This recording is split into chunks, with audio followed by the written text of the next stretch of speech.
morning, guys! I hope you're having a great day. Today we are making gluten-free chocolate chip oatmeal cookies. I love oatmeal chocolate chip cookies, and this recipe that we're trying here is a new recipe, one that I had never done before, and I wanted to obviously give it a try. So the first thing you'll notice here is I'm measuring all my dry ingredients into that white bowl, and into that white bowl I am putting 1 1/4 cups of gluten-free all-purpose flour, and then I'm also doing 1/2 cup of gluten-free oats, and you'll also see in a second I'm adding 1/2 teaspoon of salt and 2 teaspoons of baking powder. I did take the liberty of adding some cinnamon to this because I just love cinnamon in my cookies, especially ones with chocolate in them, and I definitely will be adding more cinnamon the next time I make these.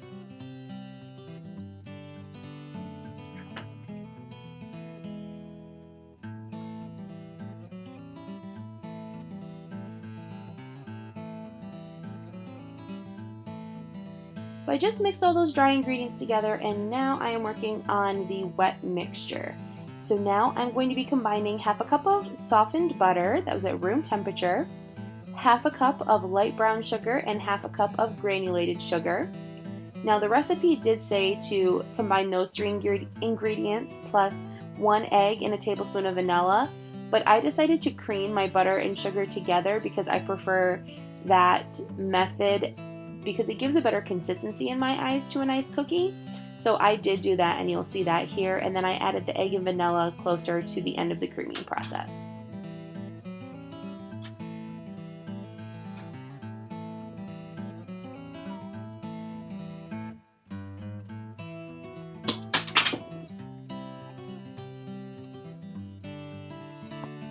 And I'm sorry, you can hear Bella in the background playing with her toys, and she's just being silly.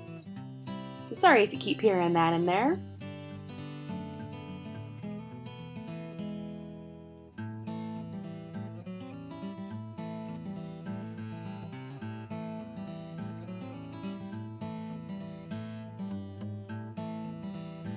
Make sure too, when you are creaming any kind of butter sugar mixture for cookies or anything like that you always scrape down the bowl because things will get packed in at the bottom, and a lot of times you don't realize it until you go to actually scoop out your bowl when you're done mixing and you have ingredients that are not combined. So definitely make sure you do that, and you'll see me doing that here. Now I'm going through and gradually adding all the dry ingredients to the wet, and I'm just gently combining it on a low speed until the dough is formed. And then I'm going to add in the chocolate chips. And the recipe called for 1/2 cup of chocolate chips. I did a 1/2 cup chocolate chips and a 1/4 cup of mini chocolate chips because I like chocolate chip cookies in any form, really chocolatey. And the dough was so good, you guys. It was so good. I do have my oven preheated to 350 degrees, and I am going to be basically scooping these out with a small cookie scoop and baking them for about 10 to 12 minutes initially. That's what the recipe called for. But I will say, at a 350 degree oven, having these cookies in for about 12 minutes, they were still not done. So we had to end up baking them for quite a bit longer. And honestly, when the cookies came out of the oven, they were delicious. They were soft and chewy and just so good. But after they cooled on the cooling rack, they became actually quite hard and crispy and crunchy. And it's not a texture that I prefer in a cookie. Tim doesn't mind it, but it's not my favorite. And so I'm wondering if I just kept them in for a bit too long, or if maybe they are a cookie that is meant to come out before they really appear to be done. I'm not sure. But I will update you the next time I make them because we will be making them again. They were delicious. And Tim said they were really good if you microwave them, and I preferred them dunked in milk. And I am not a milk dunking, dunking a cookie in a milk kind of person, unless, of course, they're Oreos. Then you have to dunk. I mean, who doesn't dunk Oreos? And ignore my dirty oven door here, guys. You know, who has a perfectly clean oven door every time they go and make something?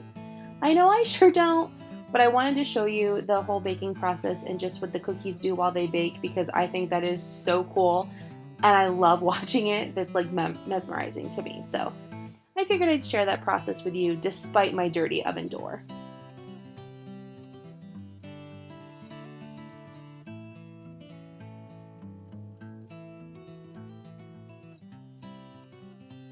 You can see here Tim's just putting them on the cooling rack. They look perfectly done, but this is after they'd baked for a little while. So as for this recipe, for the first impressions, it's not bad. I definitely think the cookies need to bake longer.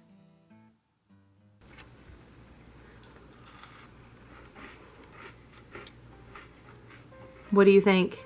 Yeah, it's really good. Really good? Mm-hmm. It has the perfect amount of crunch, and it's also like perfectly moist. It has good flavor, and honestly, you don't even notice the oats in it. Is that a good thing or a bad thing?